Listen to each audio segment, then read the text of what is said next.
How can an intelligent man today not feel in a hurry? Get up, sir, you've got important things to do. But one has to rise earlier every day. Speed up your machines for seeing, hearing, thinking, remembering, and imagining. Our best reader, the one we value the most, will have finished with us in 2 or 3 hours. There are men I know who can read with the greatest profit 100 pages of mathematics, philosophy, history, or archaeology in 20 minutes. Actors learn how to place their voice. Who will teach us to place our attention? The Morning of the Magicians, Secret Societies, Conspiracies, and Vanished Civilizations by Lewis Powells and Jacques Berger. Hello and welcome to another edition of the Stench of Truth. I want to talk about nuclear Armageddon, the nuclear nightmare, nuclear war that is being threatened by Kim Jong-il. Especially in light of new United Nations sanctions against North Korea, which are much more strict than previous sanctions have been. And what is being touted as a great case of international cooperation, the UN Security Council voted unanimously to impose these sanctions on North Korea in light of their ambitious nuclear program. And even China, one of the staunchest supporters of North Korea, voted in favor of them. Now, there has been talk of a real threat posed by Kim Jong-il and North Korea and the nuclear weapons that it possesses, and the furtherance of their goal to speed up production of nuclear weapons. I would venture to say that the same thing is going to happen with this round of UN sanctions that happens with every other round of UN sanctions. If you remember very clearly, when Iraq was being sanctioned by the United Nations prior to the invasion, that somehow Saddam Hussein and all of his cronies and his military were able to function perfectly fine. Why is that? Because every bit of money that they took into their country was being funneled into the propping up of the military and for the dictator himself.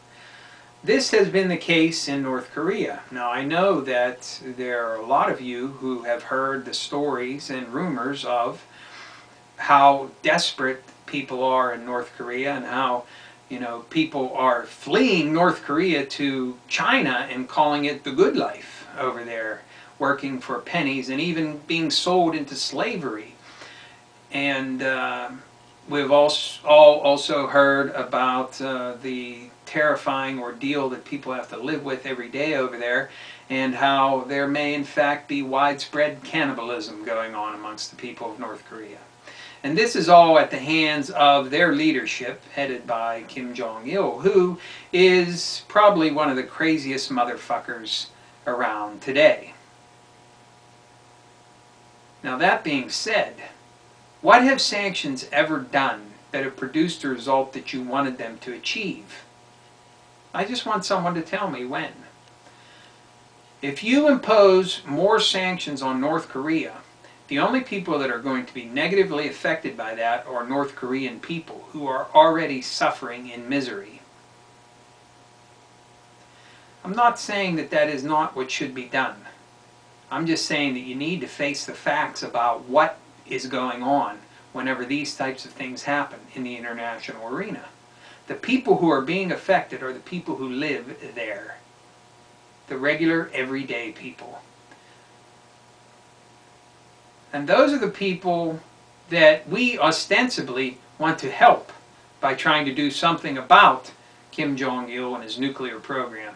And yet, they're the ones that are going to be negatively affected by anything that we actually do against him to prevent him from declaring war and starting a nuclear holocaust. Now I have this to say about the whole nuclear idea.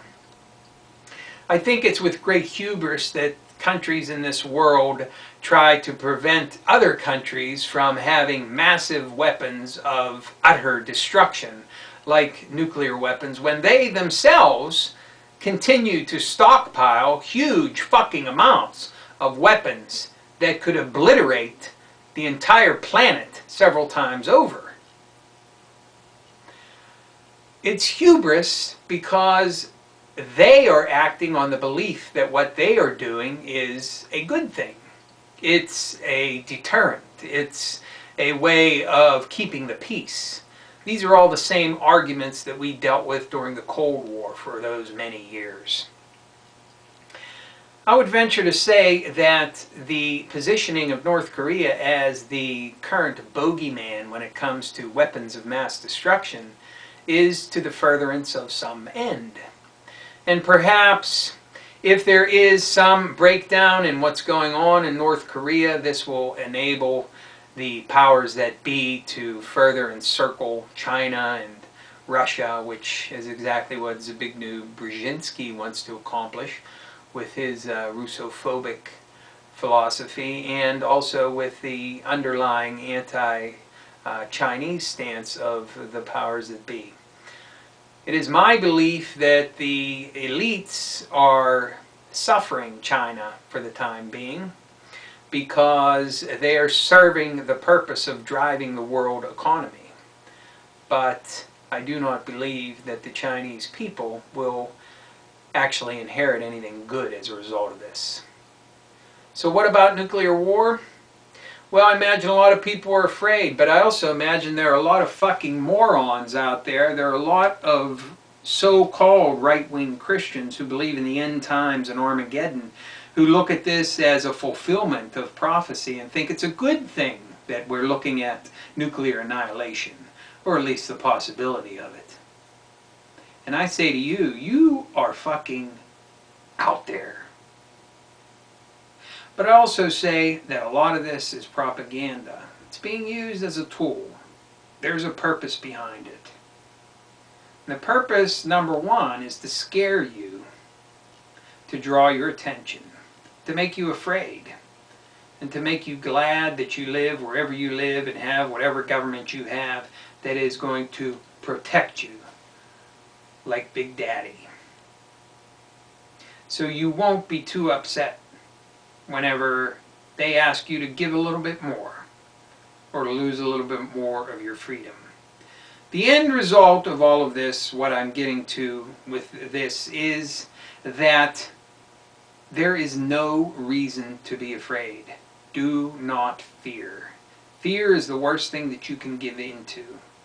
Anyone out there watching this who actually fears that something is going to happen with nuclear weapons when it comes to North Korea, it might. Then again, it might not.